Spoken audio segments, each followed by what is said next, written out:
Hey guys, my name is M.I Crowley, and you are watching Metal Insider's Newsroom with me, M.I Crowley. Today's episode is when we caught up with Francesco, and Paolo of Fleshgod Apocalypse while on a cruise ship in the middle of the ocean, the world's biggest heavy metal cruise, 70,000 tons of metal. Let's have a look. Hello, I'm Francesco from Fleshgod Apocalypse, and hello, M.I Crowley, right? Hello, M.I Crowley. I'm Francesco as well from Fleshgod. Hello, M.I Crowley. I'm Paolo from Fleshgod. So we have two Francescos. Wow. I'm so excited to talk to you guys. I mean, your performance last night was amazing. I really enjoyed the live debut of your new song, Fury. Can you talk to us a little bit more about that? That is gonna be on the next album. We were supposed to have a pre-listening party here, but we just had to postpone that because we had some kind of production delays. We just wanted the best album for the band, so we spent a lot of extra time on production this time. So yeah, we didn't make it, but we just wanted to do something special for the people that wanted to, attend something new, for the band, and we just started, we decided to play some new stuff, and we played Fury, and it's the reaction of the people was great, so it was great. We liked it. Did you like it? We loved it. Now, speaking of that, can you tell us how you've changed over the years from, say, Agony? Yeah, we developed our sound. We added some orchestrations, and we went more symphonic. We started, as a four-piece without Francesco on keys, and then in Agony he joined the band, and so yeah, the sound changed a lot. But with the new album, we're some way going back to our roots. So it's I think this is gonna be the perfect mix between the super heavy death metal of the early days and the more symphonic, the more symphonic style we adopted on the last three albums. Awesome. Can you guys tell me, within the last year, you've had a few lineup changes, and I believe your gear was stolen after a show. How the hell do you guys go through that hell and still continue as a band? We're still wondering about that. It was a very, very tough couple of years for us.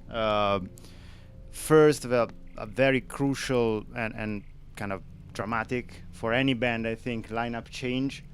But I think we suffered a little bit less than others because since the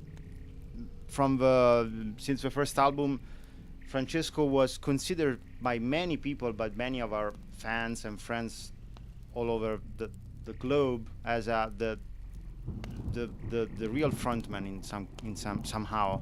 So when he went back to vocals, it felt like more like a natural choice. Evolution. Yeah, some kind of a evolution.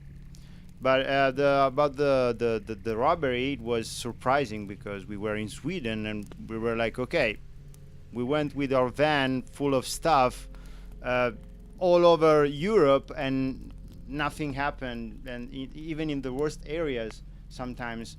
But in Sweden, what can happen in Sweden? Sweden is like super cool, super safe, but then we had a really bitter surprise. Yes. Wow, I just can't imagine. Did you get money back from that? I think you guys had a crowdfunding campaign. Oh, wait, nope, no. You didn't care about that. You wanted people to help by buying merch. We're not fans of crowdfundings. I mean, there are better causes. I mean, better things to be crowdfunded, I think, because we lost our stuff. I mean, it's been a very tough moment, but still, we're not dying from hunger. But you were dying without guitars. Yeah, the only thing we asked is people to support us by buying some merch on our merch store. I think it's the fair thing to do. Is this one. And why are you guys against crowdfunding campaigns? I mean, we are not against that. We're not against that. We don't like it. For our own. For our own. Okay, for you. I think that crowdfunding is really. We respect crowdfunding if you're a band that, let's say, if you're involved, if you're deep down in an industry that already supports you, labels and distribution and booking agencies.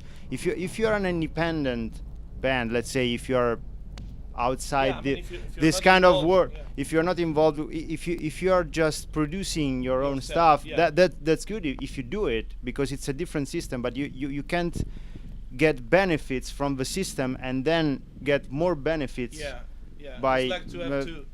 Yeah, Two for us screens. it's not fair. I mean, we already have our label, we have our booking agents, our management taking care of us, so it's not fair to our people that follow us for more support. So it's not fair for us. But if you're let's say a young band or an emerging band, or if you decided to be outside the system and you want to do everything by crowdfunding, by asking for support directly to your fans, there's nothing wrong with that. But if you have both things, it's kind of hypocritical in my book. Yeah, I think it's just abused. You have bad luck and then you crowdfund. You cannot do something that you really wanna do, and you crowdfund. I mean, I don't think that this is gonna be. Yeah, I mean, maybe it's gonna last for 100 years, and I'm wrong, but I don't know. I just feel that there are some rules and steps and moments in a band career and bad luck moments, and you have to face them. And if you are really honest, you have people supporting you without any kind of begging. Completely understandable.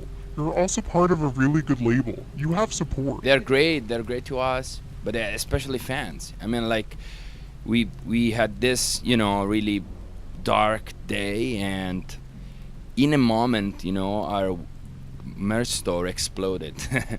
And so we were so. Can you tell me more about the upcoming tour and what fans should expect? It's probably one of the most anticipating ones of the year. I mean, Fleshgod and Hypocrisy together.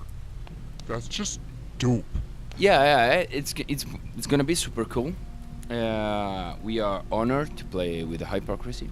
Yeah, it's for a band like us, it's a big step, co-headlining with such an historical band is like legends. It's just going on tour with legends. So it's gonna be great to share the stage with them every night, and we are preparing surprises for that tour. We're gonna play new stuff.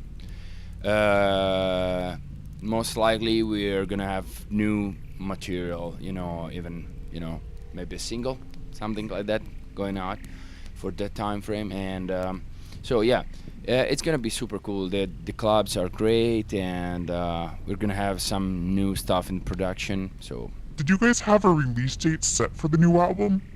we have some options, and but as I said, we had some production delays, so everything in some way moved a bit. But yeah, I cannot promise that, but I'm pretty sure that in the first half of the year the album is gonna be out, and together with the album we're gonna have the DVD we recorded last year, and it's gonna be a Blu-ray. So this is pretty this is a new for everybody. And yeah. Your live performances always remind me of an old school Italian opera. Are there any Italian composers that you're influenced by? Yeah, it's plenty. We are like opera and all the lyrica, we call it in Italy. So influenced us, and that's why we have Veronica. She's amazing. She's amazing, and she fits really well with the concept of the band. And we are very lucky to be born in that country, because it's some kind of Blessing. Yeah, it's a blessing. Yeah, for this especially. For other reasons, it doesn't. But musically wise and artistical wise, it's probably the best country in the world to be born. So You guys are very lucky. Viva Italia. We have to wrap things up, but it was amazing talking to you guys. It was great talking to you, M.I Crowley. See you next time. Looking forward to seeing you guys back on the road in March. And that's two Francescos and Paolo from Fleshgod Apocalypse.